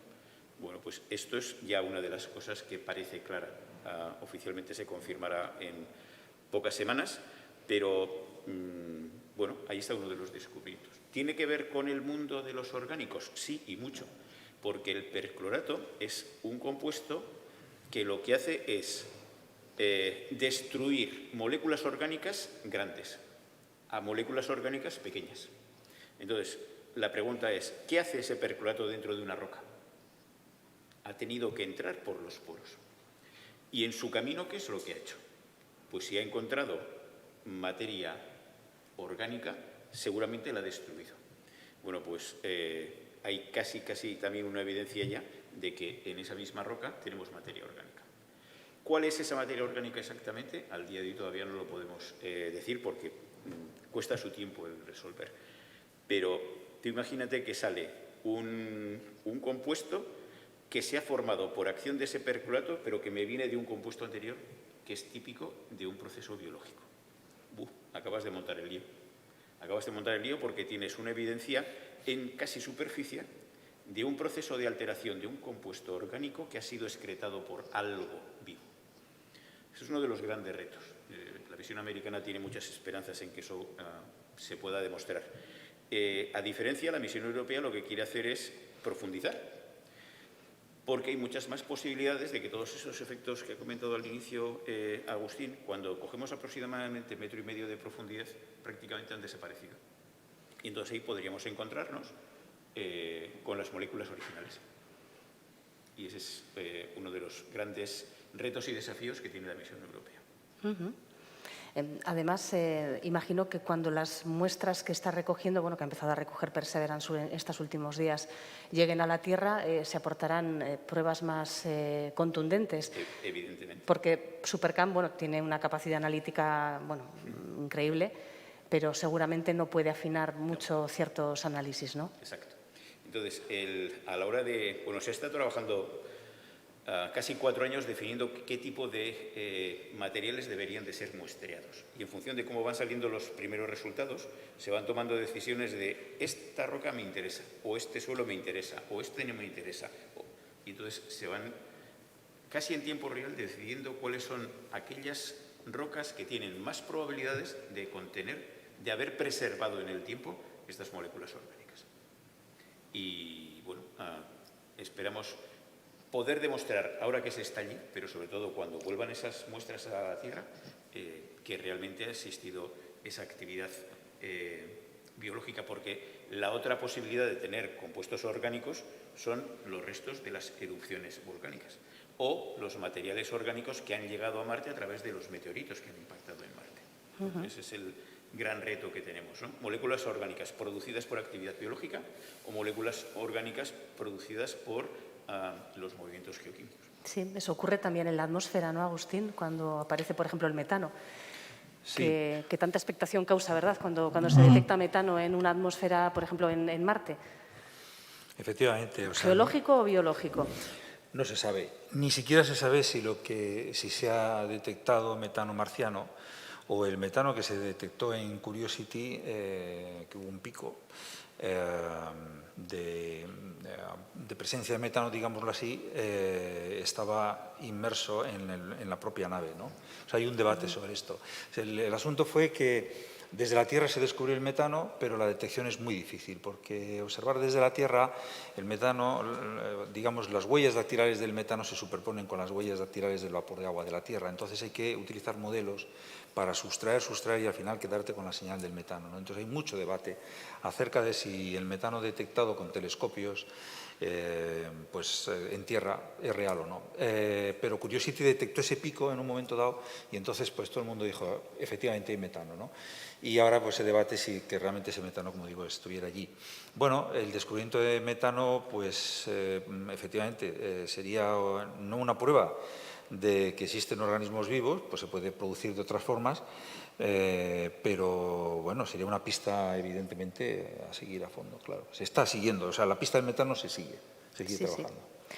Bueno, cuando vemos las imágenes superpuestas a veces de cómo se imagina que fue Marte en el pasado en base a las evidencias que existen y cómo es ahora a las fotografías actuales, la pregunta que surge es qué procesos llevaron a Marte a sufrir una transformación tan radical.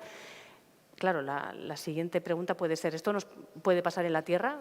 No a nosotros porque no estaremos aquí ya, pero le puede pasar a nuestro planeta un proceso tan brutalmente radical como el que desertificó totalmente el planeta y acabó con el agua en superficie. Aparentemente no. O sea, Marte es un planeta muy pequeño, tiene una gravedad muy baja. Sabemos que en Marte hubo abundante agua hace 4.000 millones de años. Tenemos los lechos de los ríos secos, los lagos secos, pruebas geológicas por todas partes. O sea, todo el mundo sabe que en Marte hubo agua y si hubo agua, al menos como nosotros conocemos la vida en la Tierra, tuvo una oportunidad la vida quizás. Pero bueno, la vida en la Tierra apareció hace aproximadamente 3.000 millones de años, luego es un proceso lento que requiere de un tiempo y no se sabe si Marte tuvo ese tiempo para que se desarrollase, ¿no? Se me dio la idea, preguntabas por la evolución de la atmósfera. Sí, no por una sencilla razón. Esto se ha descubierto con una misión espacial que está en órbita alrededor de Marte, una americana que se llama Maven. Sabemos que la atmósfera de Marte se ha perdido porque Marte no tiene un campo magnético y las partículas del viento solar poco a poco han ido erosionando y llevándose. Hay varias formas, esta es una de ellas, y llevándose las moléculas de la atmósfera lentamente, ¿no? Y como el campo gravitatorio de Marte es muy tenue, muy débil, porque es mucho más pequeño que la Tierra, pues entonces la posibilidad de escaparse ha sido mucho más fácil. Entonces parece que ese proceso, que en parte tiene también lugar en la Tierra, es mucho más lento. Todas las atmósferas planetarias tienen escape, pierden moléculas de su alta atmósfera, pues parece improbable en la Tierra. Quizás teníamos que estar un poco más preocupados por ese otro aspecto, que es el calentamiento que estamos sufriendo y que podemos verlo no ya en Marte, sino en otro planeta que está más cerca del Sol, que es Venus. Ajá.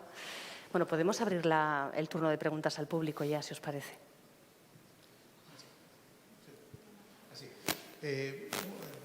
Dos preguntas. Una es a propósito del diseño de la instrumentación, que me imagino que tiene que ser un reto el que aguante el estrés térmico y mecánico, pero en concreto, ¿cómo habéis hecho para que aguante la radiación? Para que los chips, por ejemplo, que son muy sensibles a esto, puedan aguantar la radiación, tanto del viaje como la estancia allí, que ya habéis dicho que hay una radiación bastante intensa, ¿no? Bueno, al final hay una serie de estrategias a la hora de seleccionar los componentes electrónicos que básicamente lo que se hace es se someten a muchos componentes a radiación y se hace una estadística de cuáles sobreviven mejor, ¿vale? a la radiación, y se escogen aquellos que sobreviven mejor. Bueno, entonces se hace una campaña de radiación de componentes electrónicos y se escogen a ese respecto, ¿vale? Ahí sí que es ahí. Desde el punto de vista de componentes electrónicos, pues está la calidad automoción, está la calidad aeronáutica, está la calidad defensa y luego está la calidad espacio, ¿vale? Entonces, estadísticamente, pues tienes una discriminación mayor o menor dependiendo de si es reparable o no, o cómo hay crítica en la misión. Pero se radian los componentes electrónicos para ver exactamente cómo duran. O sea, que se recoge a los chips de última generación. No, eso olvídate. O sea, el espacio es muy, muy conservador, muy conservador.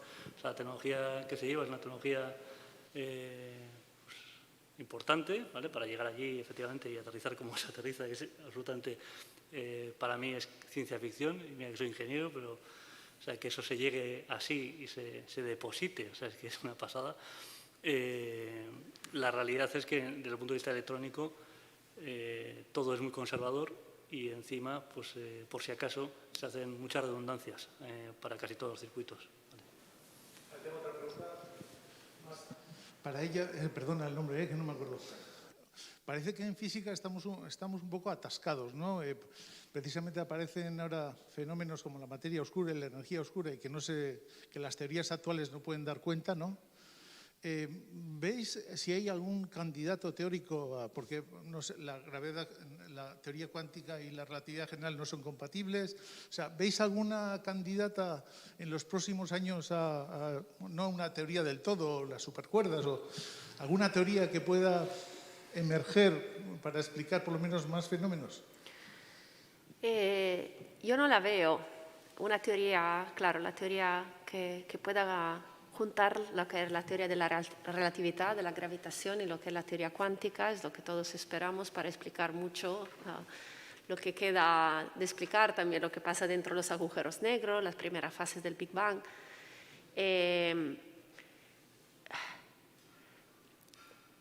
Como pasa en la ciencia pura, puede ser que sea cuestión de una eureka, ¿no? De un momento.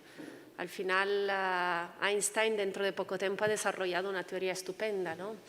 Y yo creo que también todas estas nuevas ventanas, lo que vamos a conocer en las próximas décadas, tanto de cómo se manifiesta la materia oscura, cómo se manifiesta la energía oscura, y lo que pasa que pasa en los extremos de la gravitación con estas ondas gravitacionales, igual pueden dar algunas pistas y igual antes de lo que podemos esperar ya se puede llegar a la respuesta.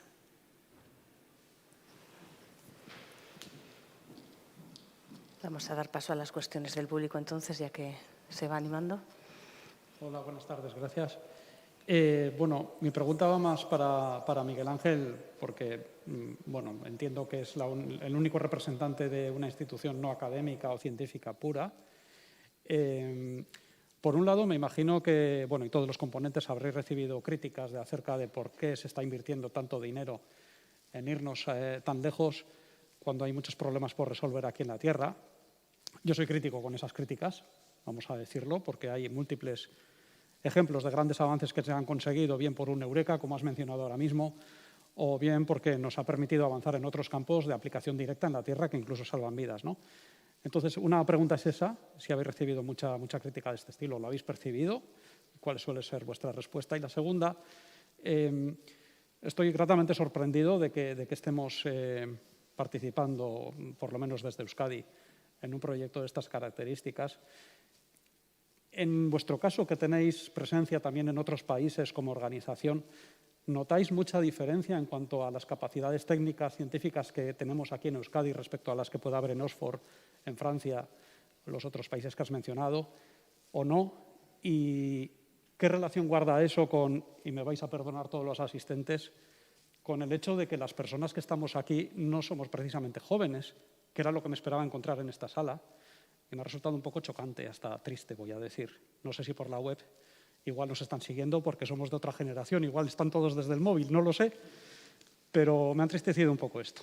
He lanzado muchas preguntas, pero bueno, un poco más la vertiente social, económica de vuestro trabajo es lo que estoy preguntando. Sí, igual me las tienes que recordar, pero sí. A ver, desde el punto de vista de críticas, bueno, sí que es verdad que de vez en cuando pues sí que recibimos algún tipo de comentario a ese respecto, ¿no? Pues es un tema, yo creo que de cierta recurrencia. Sí que es verdad que el espacio, lo bueno que tiene el espacio con respecto a otras cosas que trabajamos, porque claro, tocamos 7 segmentos, como he comentado antes, quizás el público en general pues no entiende tanto la astronomía, ¿no? La inversión en astronomía, la inversión en espacio, como tiene esa parte operativa y clara, ¿no? de GPS, observación de la Tierra, mapas, etcétera, etcétera, etcétera, que es un tema clarísimo de ejecución, de retorno de inversión, si quieres, en el corto plazo, pues espacio y exploración, pues bueno, todavía tiene un pase, ¿vale?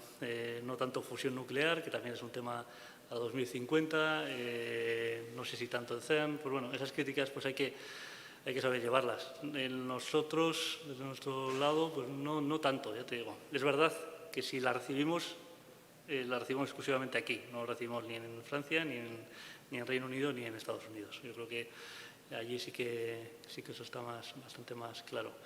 Desde el punto de vista de cómo estamos técnicamente con respecto a otros países, pues nosotros, evidentemente, pues con todo lo que hemos vivido y hemos mamado de NASA, ¿no? Desde el punto de vista NASA como institución, JPL como institución, pues la primera reunión pues fuimos bastante humillados, vamos. O sea, nos humillábamos nosotros mismos, vamos.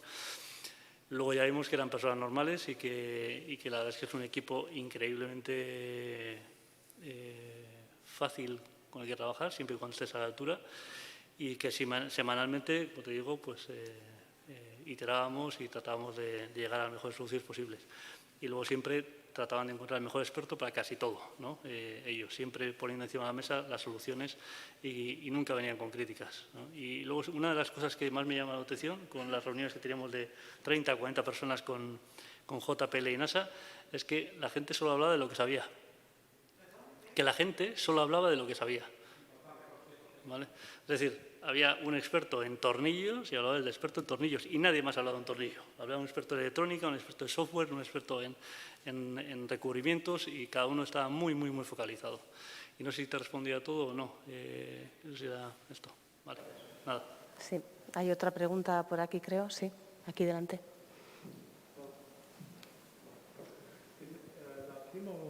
Primera charla, se han mencionado el uso de telescopios para la investigación.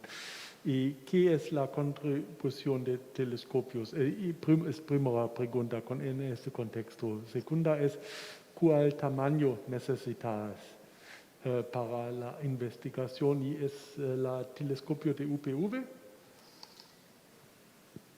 Bueno, los telescopios de tierra, digamos que complementan lo que uno puede hacer con las misiones orbitales en este momento que están en Marte, ¿no? Pero solo te voy a poner un ejemplo, y es, si te has fijado antes cuando he hablado del Festón, de esta enorme pluma que surgió en Marte, fue observado por aficionados.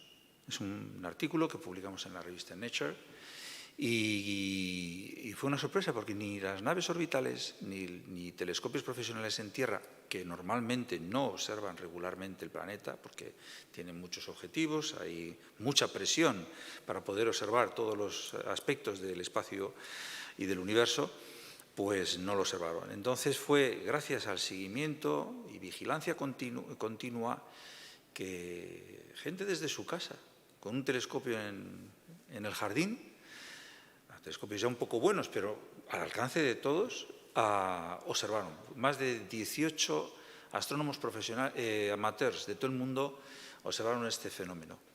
Y pasó incluso desapercibido.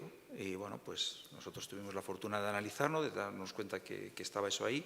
Ahora justamente hay otro trabajo que muestra otra estructura muy alta, aunque no tan alta como esta, y también ha sido capturada por astrónomos aficionados. De manera que es lo que estamos llamando ciencia ciudadana.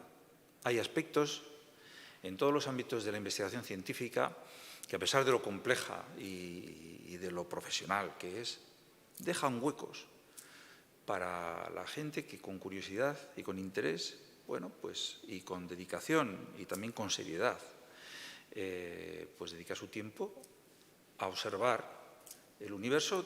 Los aficionados descubren supernovas, descubren cometas,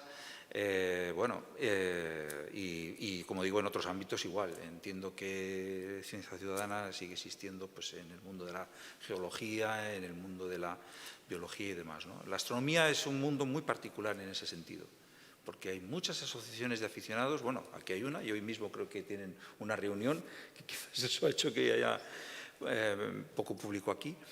Pero, dentro de ese mundo de curiosos, pues siempre hay 5 o un 10% de gente que con dedicación aporta a la investigación científica. Nosotros cuidamos mucho ese aspecto, porque nos parece esencial, tanto a nivel social, incluso a nivel científico, porque hay gente muy buena, realmente muy buena.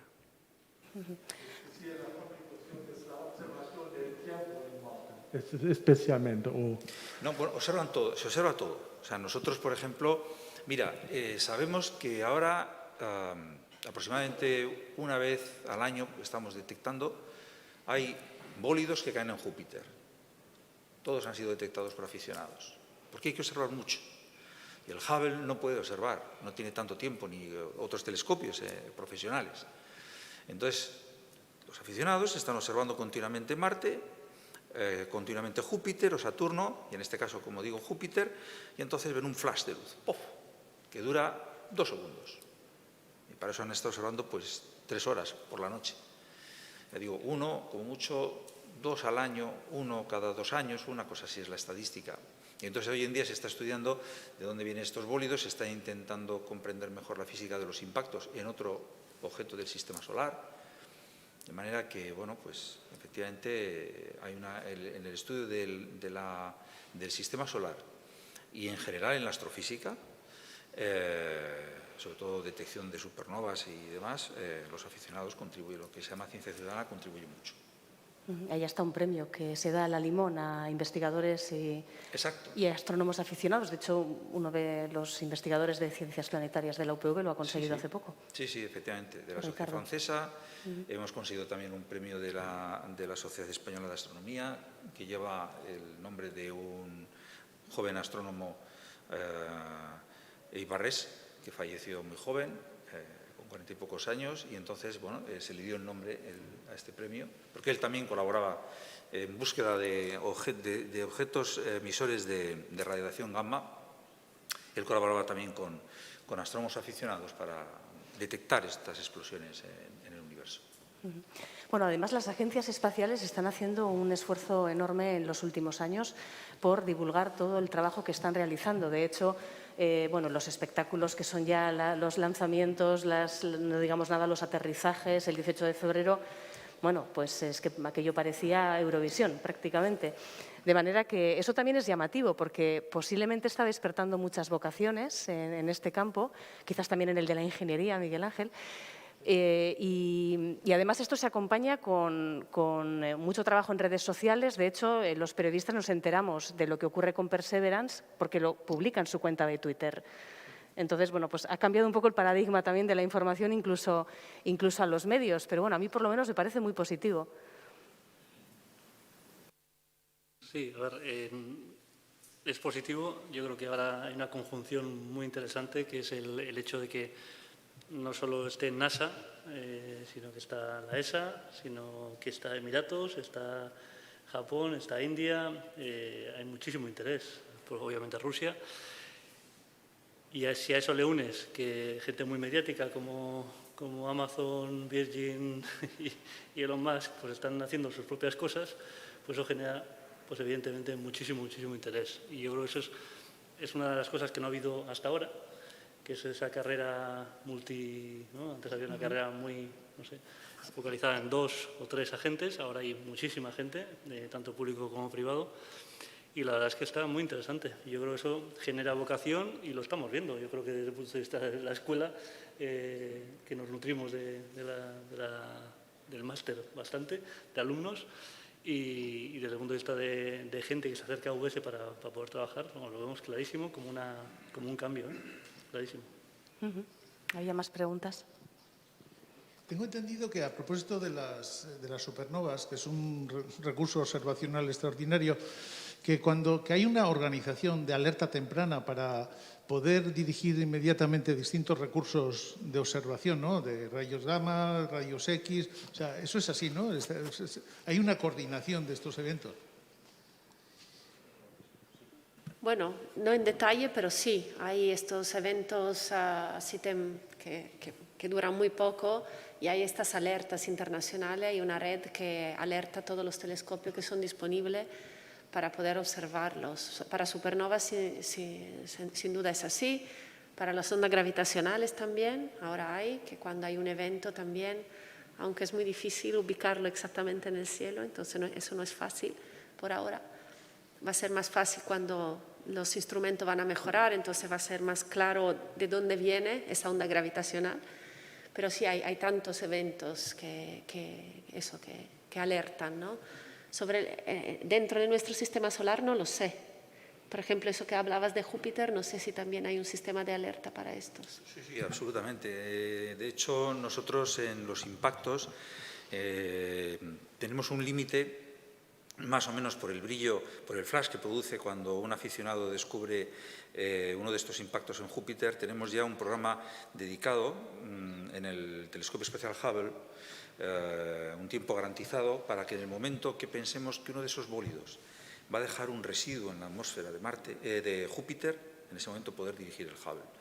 O sea que esto cada 2 años pasamos el comité, evidentemente, y nos lo dan. Y ahora, justamente hace un mes, ha habido un impacto en Júpiter bastante brillante, pero enseguida descartamos si iba a dejar residuo o no. Entonces ya vimos que no iba a dejar residuo y no se activó el Hubble. Pero el programa está ahí. Si hubiésemos tenido idea de que quedaba pequeño residuo, inmediatamente el Hubble lo ponemos en marcha porque, bueno, pues es un evento único, ¿no? De momento tenemos solo 2 casos en toda la historia de observaciones de Júpiter de impactos gigantescos. Uno, el del cometa Shoemaker-Levy 9, en el año 1994, que fue un cometa que se partió en fragmentos y asistimos a los impactos de cada uno de esos fragmentos, que da el mejor ejemplo de lo que podía pasar cuando un cuerpo grande impacta con la Tierra. Antes que hablábamos del impacto del objeto que generó Jezero. Bueno, pues de esta manera podemos comprender mejor qué pasa cuando hay un impacto de este tipo, ¿no? Y luego hubo otro que descubrió un aficionado, que no vio el flash del impacto. En el caso de Shoemaker-Levy se pudo predecir bien, porque se conocía la órbita del cometa, se vio cómo se fragmentaba, y todos los telescopios en Tierra, incluido el Hubble, que en aquel entonces tenía solo 4 años, estaban observando. Yo estuve aquí cerquita, en la cima del Tourmalet, que está el observatorio del Pic du Midi, es francés, y entonces estuvimos allí observando los impactos, cómo caían los flashes, las enormes llamaradas que eclipsaban el brillo de Júpiter en el infrarrojo. Y bueno, pues se pudo seguir en directo. Pero el otro fue un aficionado australiano que es un crack, es una máquina, es un observador excepcional, y entonces nos alertó que cerca del polo de Júpiter, de la región polar de Júpiter, había una mancha muy negra y que eso no parecía un detalle de la atmósfera de Júpiter. Y entonces inmediatamente hicimos un par de observaciones, pues efectivamente, eran los restos de un impacto más pequeño que el Shoemaker-Levy 9, y pudimos seguir, pues como vamos a llamarlo impropiamente, las cenizas se dispersaban, igual que ahora estamos viendo cómo el viento arrastra las cenizas del volcán, de La Palma, pues de la misma forma lo vimos en Júpiter. Y vimos cómo los vientos se estaban arrastrando esos restos del impacto, que no sabemos, por cierto, a qué se deben. Y se activó el Hubble, obtuvo imágenes fantásticas, porque el Hubble ha sido, bueno, para mí es algo excepcional, lo he vivido desde el comienzo, es el mejor telescopio, sin duda alguna, que en todos los tiempos, una auténtica maravilla, ¿no? Y bueno, o sea que efectivamente, si tenéis un telescopio, pues tenéis seguramente alguna asociación cercana con la que podéis colaborar. Aquí está Aranzadi, con Aranzadi podéis colaborar perfectamente y ellos seguro que tienen programas de observación en donde se puede aportar ciencia. ¿Alguna cuestión más? ¿Qué opinión os merece el nuevo telescopio James Webb o el que va a entrar en funcionamiento dentro de poco? Estamos ahí pendientes porque tenemos un programa también aceptado para observar los planetas gigantes, Júpiter y Saturno. Es enormemente competitivo, ha sido muy difícil llegar ahí, pero somos un consorcio internacional en donde está Estados Unidos, Francia y nosotros somos los únicos en España, la Universidad del País Vasco, que está en este proyecto, en este programa, es un ERS que se llama así. Y estamos muy expectantes de lo que pueda dar. Es un telescopio muy complejo, no es como el Hubble. El Hubble, podéis bajaros las imágenes del Hubble, del servidor de la NASA, y con cualquier programa de procesado de imágenes, jugar con ellas, montar y hacer... Es que la gente lo hace así. Hay muchos aficionados a la astronomía que no observan. Se cogen las imágenes de NASA, las procesan y las procesan incluso mejor que lo hacen en la NASA. Hay una cámara pequeñita, lo habrás oído ya también, que se llama JunoCam, que está a bordo de la nave Juno, que es un artilugio de la NASA que está dando vueltas a Júpiter, ¿no? Una órbita muy elíptica. Bueno, pues esta cámara se montó al final porque la misión lo que intenta es entender cómo es el interior de un planeta gigante, medir el campo gravitatorio y demás. ¿Y para qué vamos a llevar una cámara? Y alguien dijo, oiga, en una misión espacial a un planeta siempre tiene que haber una cámara para outreach, o sea, para divulgación, para que la gente vea, para que la ciudadanía, ya sabes que ahí, en Estados Unidos es muy distinto aquí. Allí los ciudadanos exigen del pago de sus impuestos saber lo que se está haciendo con su dinero. Y entonces la NASA, por eso tiene una maquinaria tan maravillosa de divulgación, ¿no? Nada que ver con la que tenemos en la Agencia Espacial Europea, que es un desastre, aunque ha mejorado mucho, pero todavía sigue siendo un desastre. Pero esta cámara es endiablada, absolutamente endiablada, porque está en una nave que está girando rapidísimamente. Y entonces toma las imágenes muy rápidas, en solo 14 minutos, cuando sobrevuela el planeta. Bueno, la primera vez que nos metimos con estas imágenes, ¿quién puede trabajar esto? Y mira por dónde aparece el clásico friki, en este caso alemán, y nos manda unas composiciones de las imágenes que nos quedamos todos asombrados. Está colaborando con el equipo, hay más gente en Estados Unidos. O sea que los telescopios, las misiones espaciales producen tantos datos. Esta misma se está escupiendo imágenes continuamente. Ahora todavía son propietarias, pero ya los primeros 90 soles están libres. O sea que cualquiera de vosotros puede ir a la página de la NASA, no a las que son públicas, sino al propio servidor de NASA, al PDS que se llama, y bajarse las imágenes y procesarlas y jugar con ellas. Y no voy a decir con los datos de Supercam, porque eso ya es más complicado. Eso ya no sé yo. También están disponibles. Sí, no, claro, pero quiere decir que hay un aficionado que lo pueda manejar. Bueno, mejor algún químico que está aburrido y quiere trabajarlas, pero lo que son imágenes, hay muchísima gente que lo hace.